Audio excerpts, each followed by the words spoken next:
Hakim Tunggal Pengadilan Negeri Jakarta Selatan Juyamto menolak pra-peradilan Sekjen PDI Perjuangan Hasto Kristianto. Dengan putusan tersebut, status tersangka Hasto yang ditetapkan KPK adalah sah. Pertimbangkan dan diberi penilaian hukum lagi, sehingga dengan demikian hakim berpendapat bahwa permohonan pra-peradilan dari pemohon adalah dinyatakan tidak dapat diterima. Hakim Tunggal Pengadilan Negeri Jakarta Selatan Juyamto menyatakan tidak dapat menerima pra-peradilan dari Sekjen PDIP Hasto Kristianto. Dengan putusan tersebut, status tersangka Hasto yang ditetapkan KPK adalah sah. Dalam pertimbangannya, Juyamto mengabulkan eksepsi yang diajukan oleh pihak KPK. Pasalnya, KPK keberatan dengan dalil gugatan Hasto yang mengajukan keberatan atas 2 surat perintah penyidikan. Menurut Hakim, seharusnya permohonan pihak Hasto diajukan dalam 2 bentuk gugatan pra-peradilan. Sementara kuasa hukum Hasto Todung Mulya Lubis mengatakan ditolaknya pra-peradilan Hasto bukanlah akhir. Dirinya akan menyampaikan ke publik terkait upaya hukum yang akan ditempuh selanjutnya. Tapi apa dikata, kita mendapat putusan yang dangkal. Ini bukan pendidikan hukum, ini pembodohan hukum. Apa yang akan kita lakukan? Tapi this is not the end. This is not the end. Perjuangan untuk menegakkan hukum dan keadilan adalah kewajiban yang ada pada pundak kita semua. Diketahui Hasto menggugat KPK lantaran ditetapkan sebagai tersangka atas dugaan suap dan perintangan penyidikan dalam perkara ex-calon anggota legislatif PDIP Harun Masiku. Dari Jakarta, Ismalia Dede Rudi, iNews melaporkan.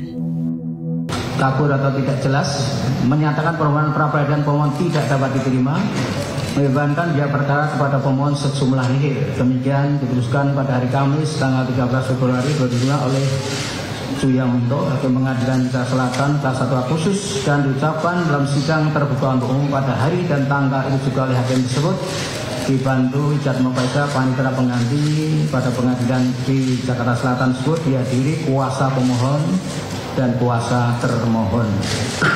Kemudian putusan sudah diambil, maka persidangan dalam perkara pra-peradilan nomor 5 atas nama pemohon Hasto Kristianto dinyatakan selesai dan ditutup.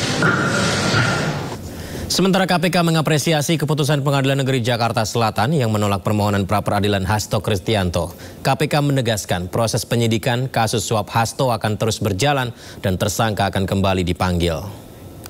Untuk rencana pemanggilan, bila penyidik sudah menganggap seluruh saksi dan seluruh alat bukti dalam rangka pemenuhan unsur perkara tersebut telah terpenuhi, maka Saudara HK tentunya akan dipanggil sebagai tersangka nanti.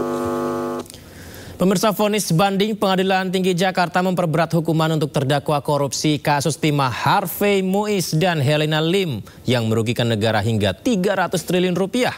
Majelis Hakim memutuskan hukuman Harvey diperberat dari 6,5 tahun menjadi 20 tahun penjara.